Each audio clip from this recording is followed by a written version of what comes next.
Prime minister Narendra Modi की लोकप्रियता तेजी से बढ़ रही है। दुनिया को शांति और तरक्की की राह दिखा रहे हिंदुस्तान की अगुवाई कर रहे प्रधानमंत्री मोदी देश का परचम पूरी दुनिया में लहरा रहे हैं। उनकी खूबियों की तारीफ करने वालों में नोबेल प्राइज कमेटी के मेंबर का नाम भी शामिल हो गया है। प्रधानमंत्री मोदी को शांति का नोबेल पुरस्कार मिलने वाला है। ये सुन रहा था कि शायद उन्हें ग्लोबल पीस अवार्ड भी उसके लिए नॉमिनेट किया गया। Well, I think that Prime Minister Modi's statement was more an expression of hope than of reality, because unfortunately, two great powers, Russia and the United States, are very close to coming to blows. And I think the signal from India is this is not the way we should resolve disputes in the world today. लोग नया भारत अपनी आंखों से बनता हुआ देख रहे हैं। Deputy leader of the Nobel Prize Committee, Asley Toye, said that Indian Prime Minister Narendra Modi is the biggest contender for the Nobel Peace Prize. Only nationalist person to begin with. He has gone to the extreme. He has taken to the youth and agenda to the next level. आपसे cycle नहीं चल रहा है, ये दुनिया चला रहे हैं। मेरी समझ से बाहर है चीमा साहब। वो ये कह रहा है कि भारत के साथ में अपने रिश्ते ठीक करने की कोशिश करूंगा। तो इसके ऊपर पाकिस्तान में बड़े रिएक्शन हो रहे हैं, भारत में बड़े रिएक्शन हो रहे हैं। मेरा रिएक्शन ये है कि तुमसे चाहता कौन है रिश्ते ठीक करना यार? खुद सोचो नवाज शरीफ, तुमसे चाहता कौन है कि रिश्ते, तुम क्या दे सकते हो भारत को? अच्छा, कि अगर पाकिस्तान के 10 प्राइम मिनिस्टर्स 10 वजीर आजम को भी एक सफ पे खड़ा कर दिया जाए, एक साथ खड़ा कर दिया जाए, तब भी वो मोदी के लेवल को बीट नहीं कर सकते, तब भी वो मोदी की क्वालिटीज तक नहीं पहुंच सकते। जिस तरीके से वो तरक्की कर रहे हैं उन तक नहीं पहुंच सकते। हम बिल्कुल भारत के अंदर जो चीजें देख रहे हैं, मैं एक छोटी सी मिसाल देना चाहूंगा कि आज सुबह मैंने कुछ पढ़ रहा था आर्टिकल, तो मुझे पता चला 109 स्पेस स्टार्टअप्स है यहाँ पे प्राइवेट इंडस्ट्री की तरफ से। 109 स्पेस स्टार्ट। क्या कहना चाहेंगे उनकी पॉलिटिक्स के हवाले से, क्या कहना चाहेंगे जो इंटरनेशनल लेवल पे, और अभी तो मैं ये सुन रहा था कि शायद उन्हें ग्लोबल पीस अवार्ड भी उसके लिए नॉमिनेट किया गया है। देखिए क्या होता है, जब एक आदमी के ऊपर एक इम्प्रेशन होता है, जो मेरे हिसाब से पूरा दुनिया का जो मुसलमान का देश थे, जब मोदी आया था उन लोगों का परसेप्शन अलग था। ठीक है, वो सोच रहे थे ये तो हिंदू है, कट्टर हिंदू है, हिंदू होगा, ये तो जस्टिस नहीं देगा। बट बाहर से बैठ के बातें करना अलग बात है। जो मुल्क का बड़े बड़े लोग होते हैं, उन लोगों को होता है क्या कर रहा है। ठीक है, उन्हें तो पता होता है। इन्होंने देखा, मतलब ये सब लोगों ने देखा, ये तो मुल्क के लिए सबको लेकर चल रहा है, और जो नया रूल्स लेकर आ रहा है, जो सिस्टम्स लेकर आ रहा है, वो सबको एक साथ मदद कर रहा है। जैसे यूएई जो रूल्स लेकर आता है सबको एक ही है। ठीक है, ये तो सर आपके कंट्री के अंदर हो गया ना। इंटरनेशनल लेवल पे मैं भी ये पूछना चाह रहा हूँ, इंटरनेशनल लेवल पे आज जो इंडिया का और इंडिया के प्राइम मिनिस्टर का इमेज है, उसके ऊपर क्या कहना चाहेंगे? वो उसमें देखिए फॉरेन पॉलिसी में दोस्ती दिखाया। ठीक है, स्टे अवे फ्रॉम मतलब प्रॉब्लम्स, नहीं प्रॉब्लम्स है ना, ये वॉर से दूर रहना चाहिए। ठीक है, जब वॉर में घुसते हो तो उसी में फंसते हो। करेक्ट है ना?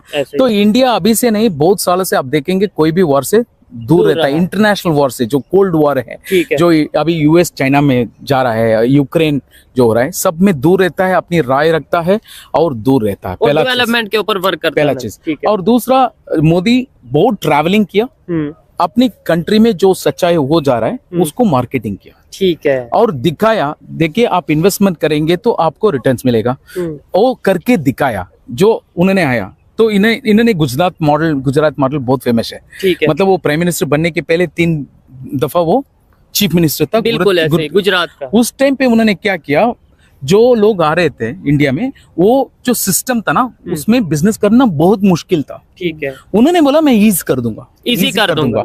तो उन्होंने इजी करके गुजरात को डेवलप किया, उसी मॉडल को लेकर आके इंडिया को दिखाया। तो जब भी वो आता है, टाटा को भी उन्होंने किया था, वेस्ट बंगाल में जा रहा था टाटा। ठीक है, उधर मुश्किल हुआ, ये चीफ मिनिस्टर था गुजरात में, उन्होंने बोला हमारा जगह आ जाओ, आपको जगह दे देंगे 3 दिन में। ठीक है, 3 दिन में पूरा जगह दे दिया और सेटअप कर दिया। सर मैंने यहाँ तक ये भी सुना है कि भाई गुजरात में टूरिज्म को बड़ा प्रमोट किया इंडिया के प्राइम मिनिस्टर, जो उस टाइम चीफ मिनिस्टर थे। इवन अमिताभ बच्चन जैसी सेलिब्रिटीज वहाँ पे टूरिज्म को प्रमोट करती नजर आई। वो डेफिनेटली इन्होंने स्पॉन्सर किया और ये सारी चीजें बोली कि भाई आप इसको एक पॉजिटिव इमेज दिखाओ।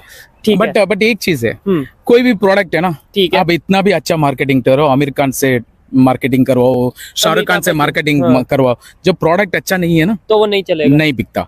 तो उन्होंने मार्केटिंग अच्छा किया। ठीक है, फिर जो प्रॉमिस किया था जो बिजनेसमैन को, वो फुलफिल किया। इसी वजह से इन्वेस्टर मोदी है तो मैं आके इन्वेस्ट कर सकता हूँ, ठीक हो क्योंकि गया। ईज ऑफ बिजनेस उन्होंने किया। ठीक हो गया सर, आप इसके ऊपर क्या कहना चाहेंगे? ये देखें, मैं एक मिनट के लिए सोच सकते हैं हम कि भाई ये इंडियन है, ये अपने प्राइम मिनिस्टर की तारीफ करेंगे ही करेंगे, एक मिनट के लिए हम सोचते हैं, नो डाउट पूरी दुनिया कर रही है। लेकिन उसमें आरजू जो मैं नई चीजें यहाँ पे देख रहा हूं कि 109 स्पेस स्टार्टअप्स हैं यहाँ पे, 109 private startups moving toward space, और 5 मिलियन मैंने आपको बताया था कंप्यूटर प्रोग्रामर है, और माइक्रोसॉफ्ट और दूसरा आपके गूगल मिलके यहाँ पे 1 लाख आर्टिफिशियल इंटेलिजेंट स्पेशलिस्ट बनाने का इरादा कर रहे हैं। तो आप फिर देख लें आप ये क्या भारत किस तरह, आप पूरी दुनिया मिलके भारत की तरक्की को किस तरह रोक पाएगी।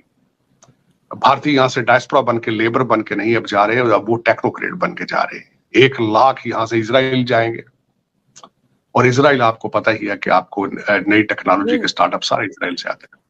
तो फिर तो बहुत बड़ी अचीवमेंट है मोदी जी की। नहीं देखिए, मोदी साहब ने परफॉर्म करके दिखा दिया। इसके उनसे देखे, उनकी लिस्ट है, नफरत का दरवाजा थोड़ा सा बंद करके देखे कि मोदी साहब ने क्या किया, भारत जा कहाँ रहा है, पहुंच कहाँ रहा है, जरा गौर करें इस पे। लेकिन हम नहीं देख रहे हैं, नहीं सोच रहे हैं, यही कमजोरी है। मैं तो इनसे मिन्नतें कर करके मर गया हूं। मुझे बार बार ये कहते हैं कि तुम शायद पता नहीं इंडियन क्यों इतना करते हो। चलो इंडिया का मॉडल नहीं पसंद आ रहा, बांग्लादेश का देख लो, चाइना का देख लो, जिनकी हिमालय से ऊपर है, उनसे ही सीख लो कुछ यार। वो पठान भाई है तुम्हारे, तुमने अपना सारा मुल्क तबाह कर लिया उनका, अब तो अफगानी करेंसी आपकी तो वो भी बेहतर है आपसे। लेकिन आप सीखना नहीं चाहते ना, आप बस, आपको पता नहीं क्या शौक है, जुनून है कि जिहाद करना है, हालांकि आपको पता है आप जिहाद नहीं कर सकते। आप जिहाद आपने किया ही नहीं है माजी के अंदर। ये जो लौंडे लपाड़े हैं, इनको हिस्ट्री की किताब 10 रुपए की लेकर दें, इनको देके पढ़ो यार। तुम्हारे आबाओ इजदाद जो थे वो पठानों के सामने लेट जाते थे, वो कभी उन्होंने जिहाद नहीं किया माजी के अंदर। क्यों इसके साथ टाइम जाया कर रहे हो? मैथ पढ़ो खुदा के लिए अगर बचना चाहते हो। सर आप उर्दू में ट्वीटें करते हैं। मैं इस वक्त आरजू ओबराय होटल में बैठा हूं,